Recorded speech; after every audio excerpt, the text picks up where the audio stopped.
And I think I told you earlier, one of my favorite expressions that I heard one of the past presidents say is that every child should be happy, healthy, safe, and loved. And I see that as every child, not just the ones that are underage, but the child in us, right? That we should all be happy, healthy, safe, and loved. So I think my mom and dad instilled in us that it's our job to create the world that we live in. It might be one way by default, but we can create the world we live in. So might as well create one that, looks for what we can do for kids. Welcome to Landmark Difference Makers, where we interview people making a remarkable difference around the world. Get ready to be inspired. Let's jump in. Hello, everyone. Welcome to Landmark Difference Makers. My name is Seamus Ford, and today we're going to be interviewing Cathy Tutty, who's an attorney and international trustee with Kiwanis International and a dedicated advocate for community service through youth empowerment. Based in Butte, Montana, Cathy brings decades of leadership experience and a deep commitment to making a global impact. Through her work with Kiwanis, she focuses on creating opportunities for children, fostering leadership, and inspiring service-driven change worldwide. And I'm looking forward to a very inspiring conversation. Welcome, Cathy. Thank you for being here. Thanks so much for having me, Seamus. I appreciate that. Well, I want to just start by having you share a little bit about your journey to becoming a Kiwanian, and also there's a lot of things that you've done prior to that. But why don't you tell us a little bit about your background? Yeah, one or two maybe. So, thanks for having me. I really appreciate it. I grew up in Butte, Montana. Butte is a copper mining town, and when I was growing up, was a very Irish, very Catholic place to be, which was good for me because my family was Irish and Catholic. There were probably 250 kids in our 2-block radius of our neighborhood. Most of the families had, anywhere from 6 to 15 kids. 16 in some instances. And we just learned how to do things as a group and get along. And there was always something to do, and there was always room for everybody. Everybody got included. I did a lot of different things in high school. When I was in high school, I participated in Campfire Girls, and we didn't have an Eagle Scout, but we had what was called the Wohelo Medallion, and I was lucky enough to earn that when I was in high school. And then as soon as I got out of college, I started working as a college admissions counselor and got involved with JCs, JC women at the time. And it was, learning how to be a leader. I remember the first meeting I went to of JCs, they said, the more mistakes you make, the better JC you'll become. So I was like, great, let's go make some mistakes, let's have a bake sale and not tell anybody. So you learn how to put something together and get community involved and ensure community involvement, which is something that we kind of had to do in the neighborhood. It's just like what we grew up doing. And I stayed involved with JCs until, well, I was involved in lots of different states, Nebraska, Iowa, Kansas, Missouri, Virginia. And then I did the Landmark Forum in 1997, and I moved from Butte at the time to Dallas, or to Tulsa first and then Dallas. And I went on staff, and when I went on staff, that satisfied all of that community building. And I got an opportunity to lead the self-expression and leadership program, where people go into their communities and develop programs and projects to make a difference and impact. But I was always drawn back to kids. And when I came home in 2004 and had some health struggles. And when I started to recover from my health struggles, a friend of mine down the hall from me at the office, I'd gone back to practicing law, and she was involved with Kiwanis. And I went down to her office one day and I said, are you going to Kiwanis today? And she said, yeah. And I said, can I go with you? She said, sure. She didn't ask me to join. She said, sure, come with me. I went to lunch with her. Week later, I go down the hall. You going to lunch today? Yeah. You can come with me, but you'll have to pay for your lunch because we only pay for a visitor the first time. I'm like, okay, how much is lunch? $10. Okay. So I took $10 with me and paid for my lunch. And 2 days later, I got a call from the secretary of the club wanting to know if I would like to be the vice president. And I said, don't I need to be a member of the club first? And he said, hang on just a minute, I'll call you back. And he called me back in about 10 minutes and he said, hey, we just took a vote and we'd like you to join the club. Like, uh, it does my answer depend on whether or not I'm going to say yes to being your vice president? So that's how I got involved in Kiwanis at that point. But what I love about what Kiwanis does is it's all about the service leadership training and programs for our kids, starting with grade school kids. And we have a program called K Kids. Then middle school has Builders Club. High school has Key Club. That's most of those kids are Key Club officers. And then the colleges have Circle K. And everything that we do is in our club and where my focus is, and this isn't true for every Kiwanian, but the focus really is on developing student leaders and developing adults to be people who can develop student leaders. Well, I want to talk about that a little bit. I definitely want to talk about Kiwanis and the mission and your work. But you said earlier that there's something that always drew you back to kids.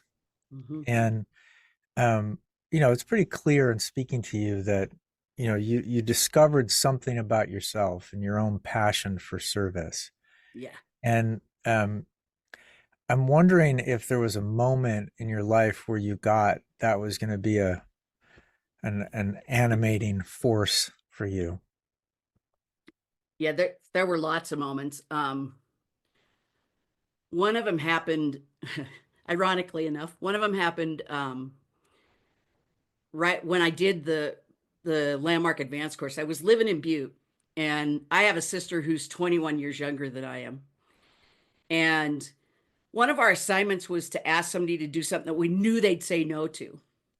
My sister is 11 years younger than the next closest in age. So I knew that I could get her to say no to anything that I needed her to do for me, because who she was for me at that point in time was a spoiled, rotten brat who never did anything for anybody and always expected everything to be done for her. She had her own room. She had her own bathroom time. I shared a room with 3 sisters. We had one bathroom for 10 people. So I knew that she would say no. And I called her and I said, hey, listen, I'm out of town and I'll be back on Wednesday morning. While I'm gone, could you go down to my house and clean it and do the dishes and clean my yard? Because it was like August. And she said, sure. Does mom have the key? It's like, oh, come on. You were supposed to say no. And I got home and she was with my mom when they picked me up at the airport. We get to my house and we walked in the front door and there were flowers on the table and there were place settings at the dining room table. And I walked through the kitchen. It was a shotgun. And I walked back to my bedroom and the bed was made with the sheets folded down and a mint on my pillow.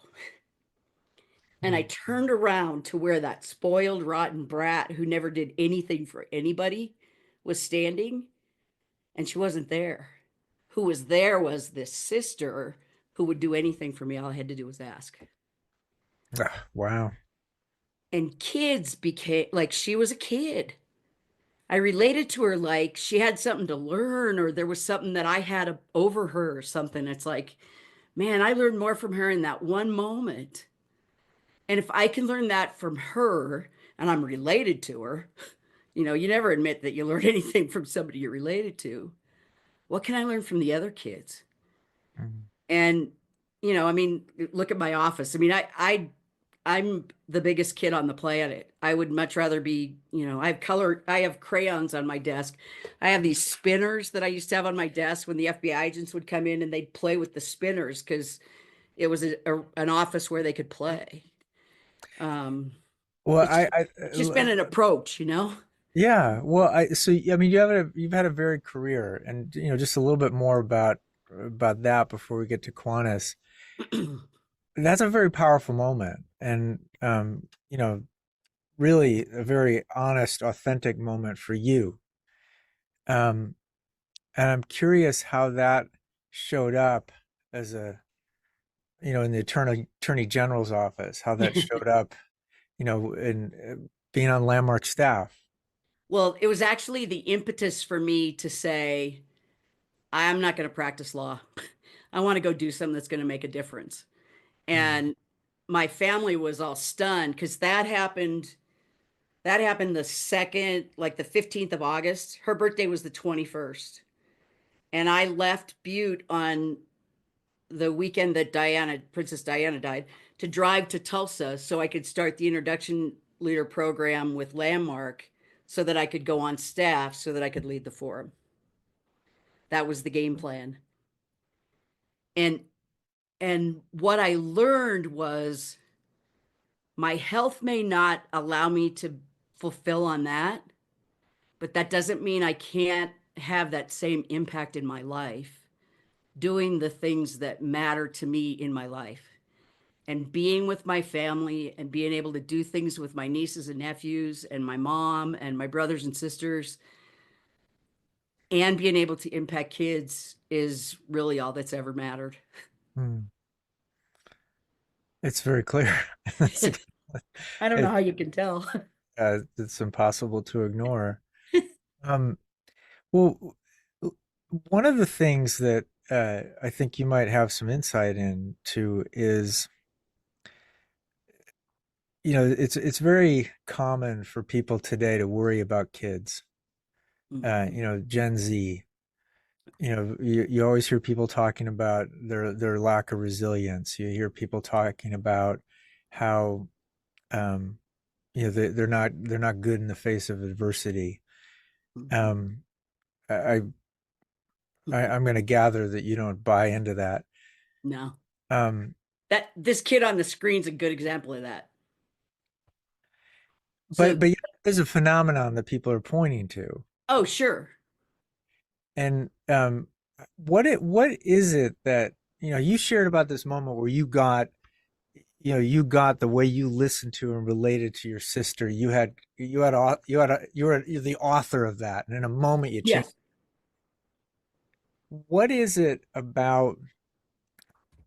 There are things that are clearly different about the world today, Yeah. and sense of um, one's agency and having an impact in it that I think Hmm. is real. There's a flood of information.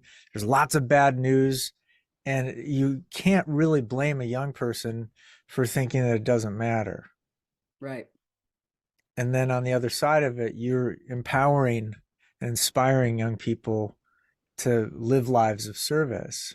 What bridges that gap? Um, I try to avoid the news, um, for obvious reasons. I watched a little too much of it, and they were firing the federal prosecutors, and they wanted all the names, and it's a whole other story. But that's why I left the Justice Department. Um, I think, I think more than anything, like I was looking at watching those pictures go by of my nephews and my nieces, and um, I take them with me. Like I I'm in the car. I'm going to go to a food bank. I take them with me, and I think it's a matter of relating to them as people and not as little creatures. you know um my one of my nephews, when he was 4 years old, wanted to give all his money to Santa Claus because he had enough toys and he wanted to make sure that the kids who didn't have one got one. Like that's, you don't grow up, most of us didn't grow up thinking, oh, I want to give everything away. And when we can model that behavior and we can demonstrate the difference that it makes, like some of those pictures, there's this refrigerator that got painted blue, and then the kids from the grade school a block and a half up the road came down and put their handprints on it, and it's full right now of books and bubbles. I usually put drinks in there, but not now because it was below zero yesterday here in Butte. So things would be frozen in there, but frozen bubbles isn't a bad deal. Yeah, that's the refrigerator right there with the hands on it. Well, if you look at just a thought experiment, I guess, if you encounter somebody who's complaining about their teenager Mhm. um, being, having no sense of direction, experimenting with the wrong things, and his parents were all terrified, that, your nightmares are the worst outcomes. Right. Um, and it's just easy to start relating to a young adult as kind of a set of qualities. Hmm. What is it for the young person that allows them to shift from having no sense of purpose to suddenly, you know, really discovering the impact that they can have in the world? Yeah. So belonging,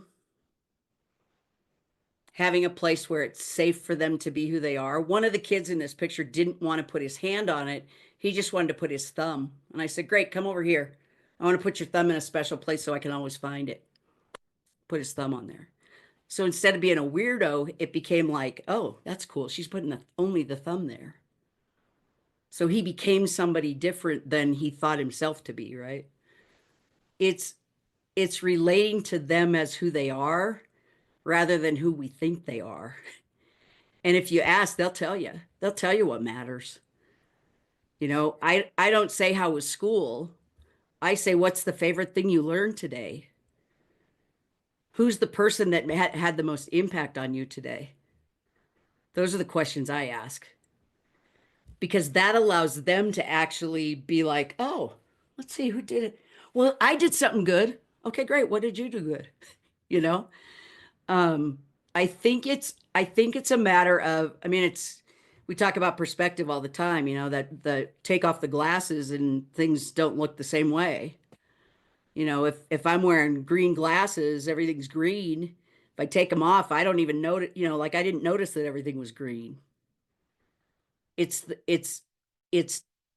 surrendering the view that we're doomed. Yeah. Well, the thing I'm really getting from what you're saying is that there's no such thing as a fixed state that a young No. person is Oh in. my gosh, no. No, because I mean, any of these kids, like pick any kid. I have certain nieces and nephews who I always say that I'm not really nice to them now because they're going to pick what kind of whiskey I drink in the nursing home. And usually I can say something to them like, will you pinch Mackenzie for me today? Because it's her birthday and you can tell her it's from me and it's a pinch to grow an inch. And some days I'll say, yeah, yeah, yeah. And some days, like yesterday, my niece who's 4 said, I'm not going to hurt her. Well, she had never been like that. She's like the imp that would be like, yeah, I'm going to pinch her and say a pinch to grow an inch. You know, I think if you assume how a kid's going to be, then you'll find that in that kid. Hmm. If I assume how you're going to be, it's how you're going to show up.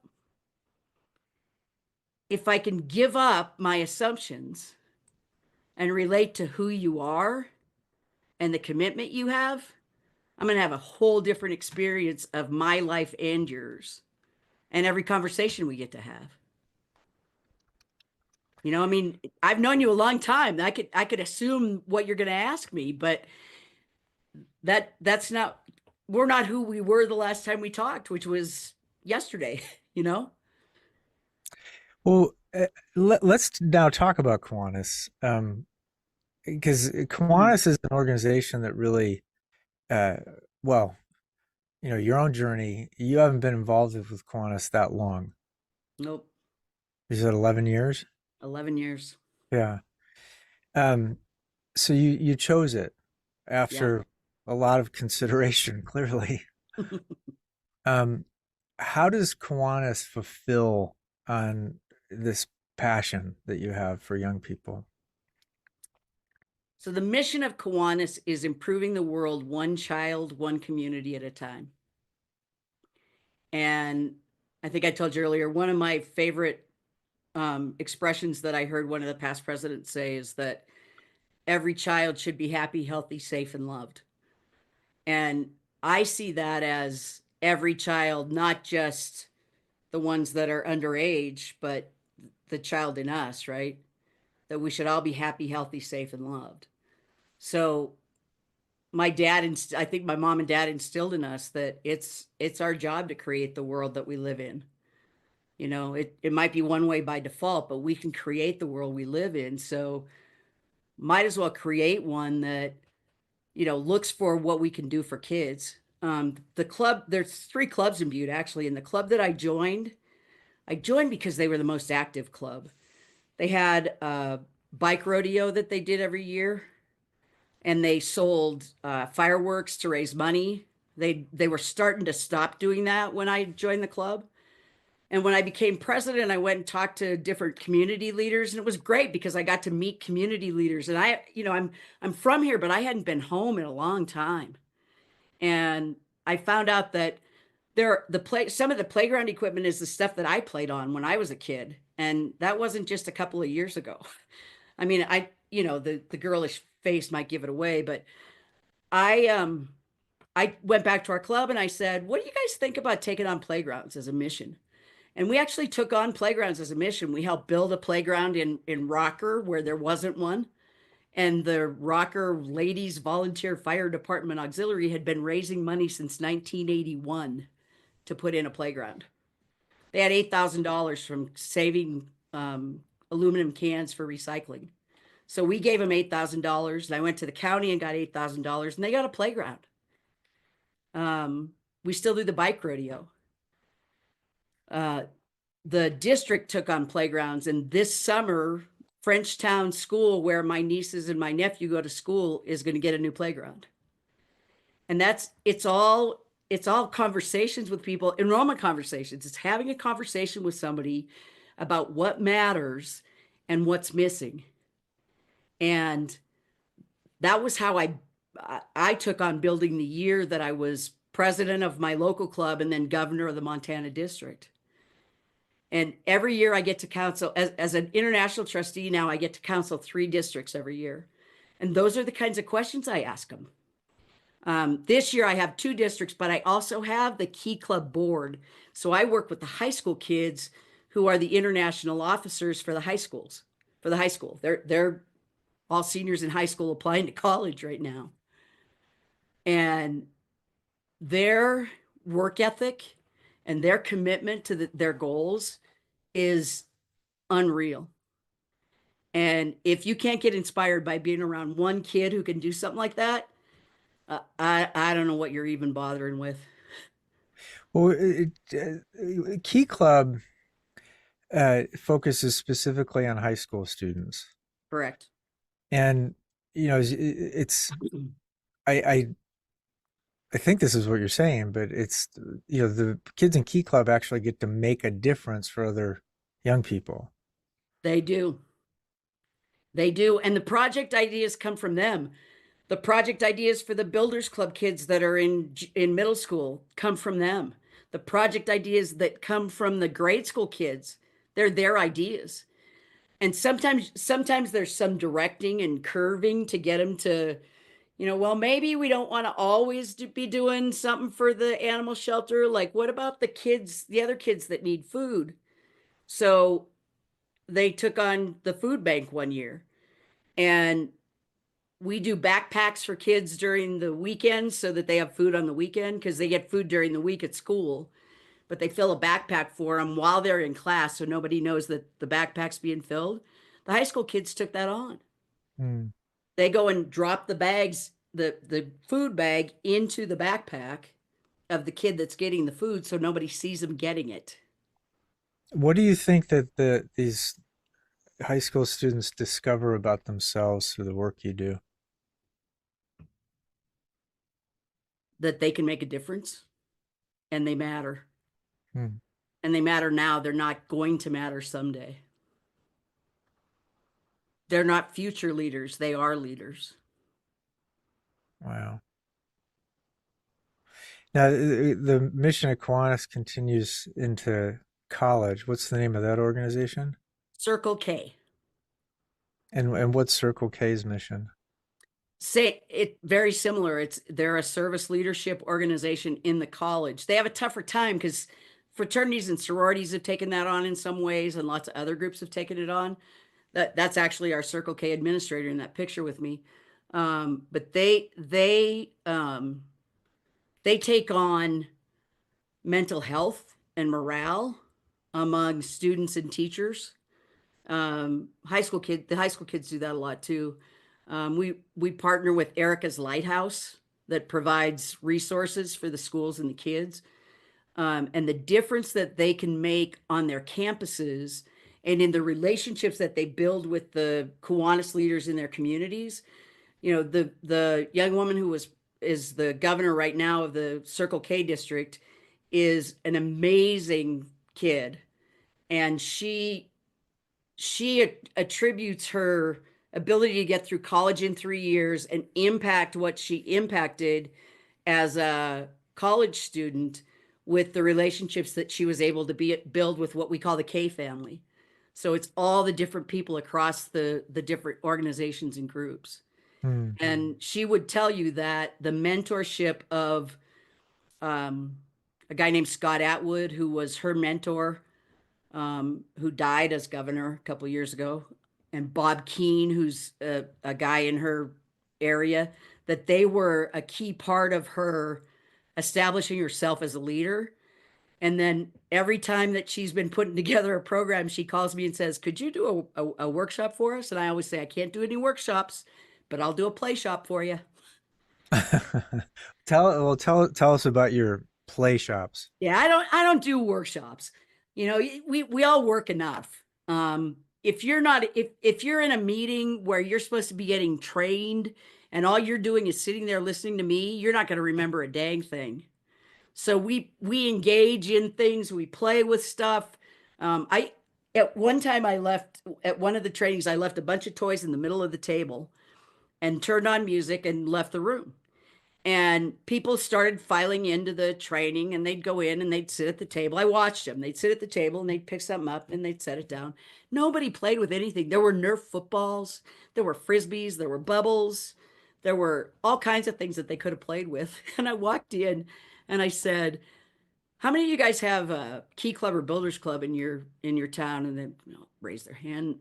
How many of you think that all that stuff in the middle of the table would still be sitting there if that Key Club or Builders Club had walked in? And they were like, "Oh no, they'd be playing with them." I said, why aren't you? Why aren't you? The healthiest thing we can do is get ourselves out of ourselves and play. Hmm.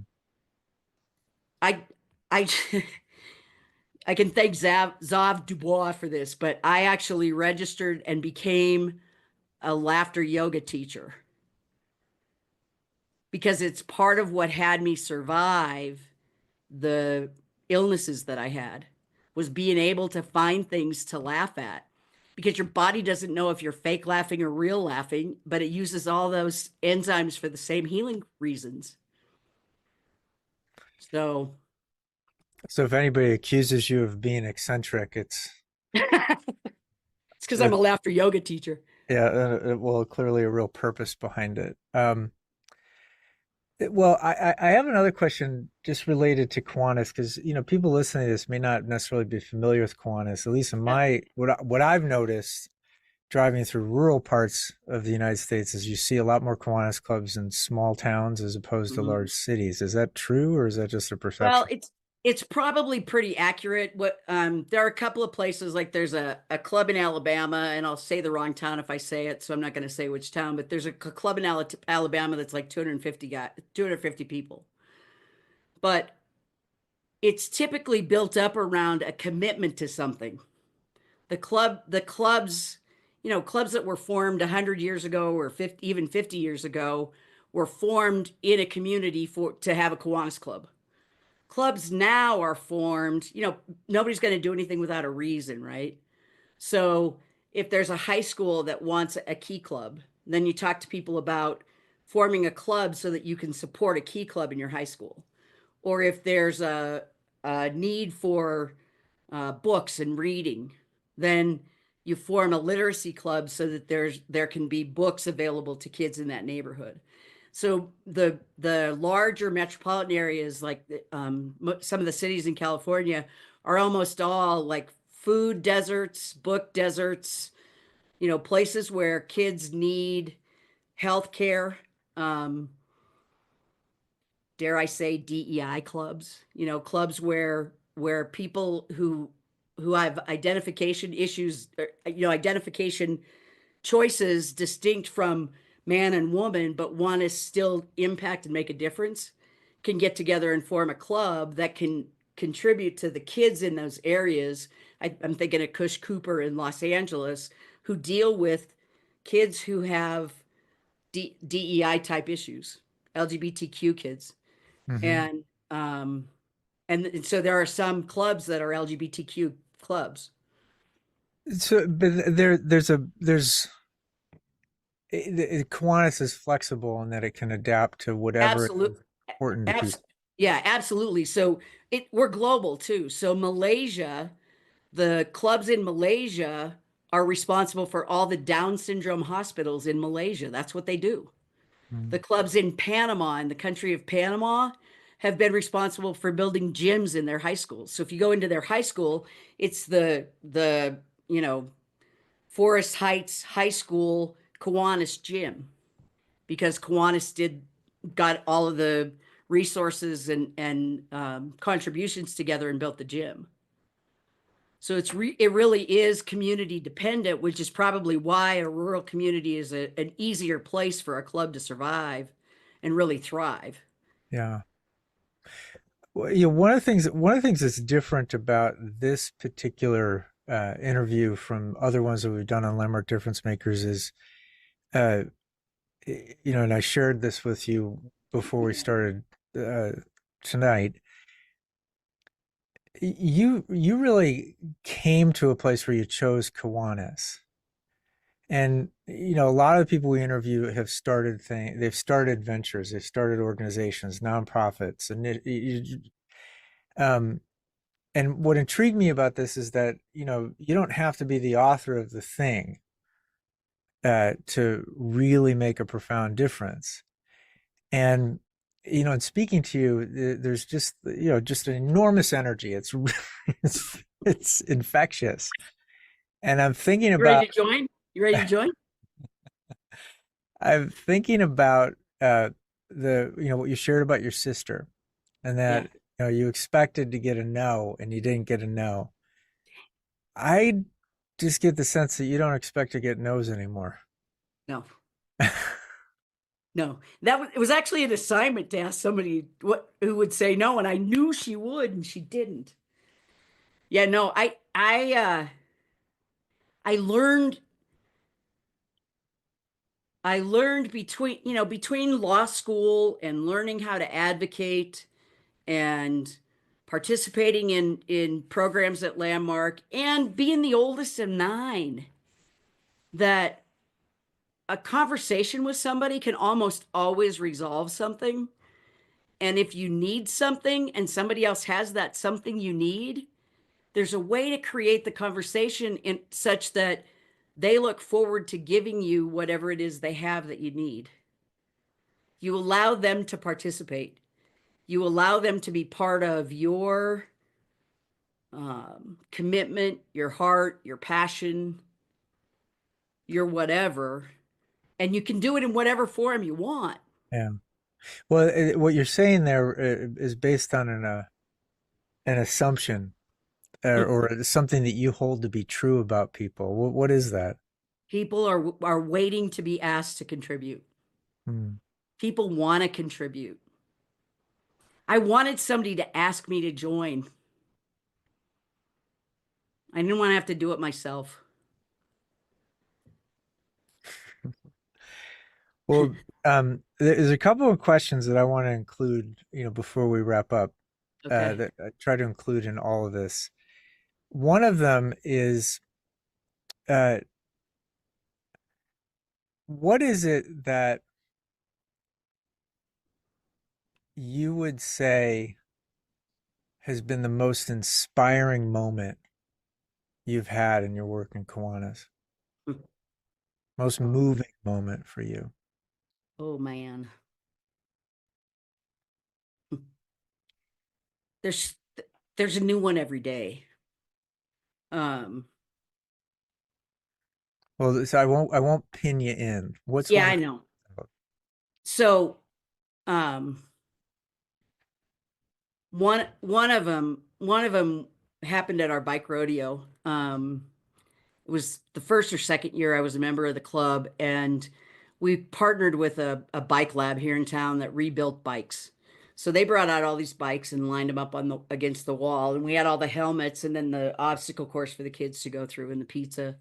And I was standing there at the registration table, and there was a little kid who walked up, and he had on this green shirt, neon green shirt, neon green shoes, and he didn't have a bike. And one of the guys said, "Do you want a helmet?" And he's like hiding behind his mom. He said, "I don't have a bike." And my friend Keith said to him, "Well, do you want a bike?" And he said, "Well, I don't have a bike." And he said, "Well, what helmet do you want?" And he said, "Well, green, obviously, duh, right?"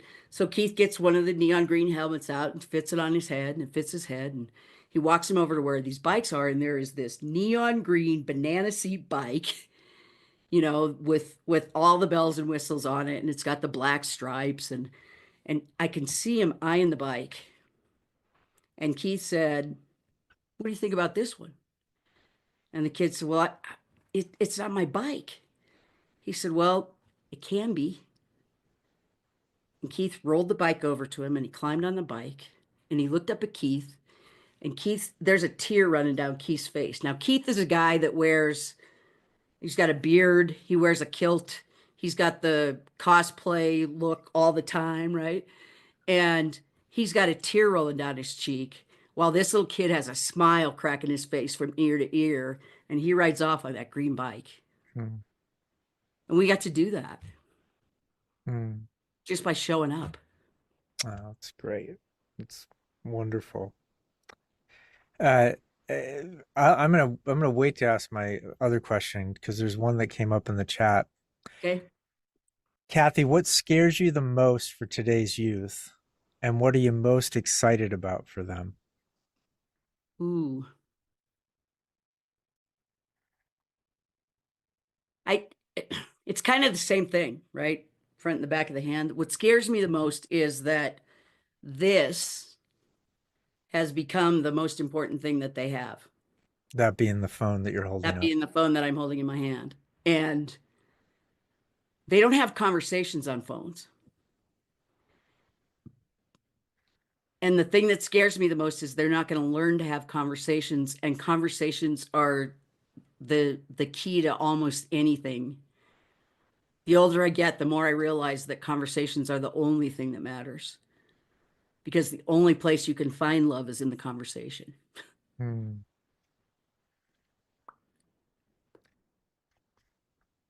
And what's exciting is it'll write the conversation for them. So even if they're afraid of it, I have a nephew who's just got out of high school, working a construction job, terrified of talking to girls. Pull it up and make it tell you what to do. It'll tell you what to say. He works out with the same trainer I do, and we're both telling him, just, tell AI what you need. They'll tell you how to say it. You won't sound like a schmuck. It'll be all right. What I hear in that is uh, what what these new what these new technologies make possible for their creativity. Yeah. The thing that excites me the most is the creativity. That wooden bear that you see over my shoulder was carved by one of my nephews. Hmm. He started wood carving with his dad when he was 4.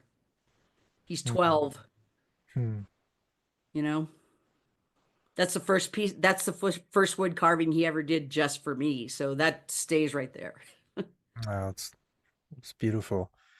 Cathy, I'm going to ask you one more question before we wrap up, and Okay. it's one that we've been asking everybody we interview.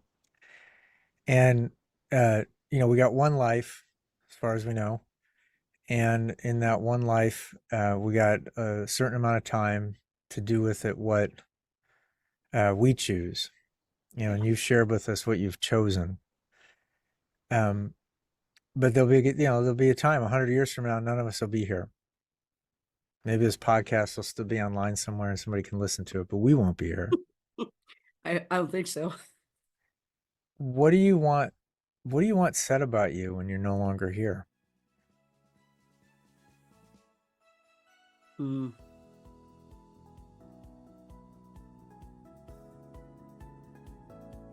She cared as much about the people who cared about her as they cared for her.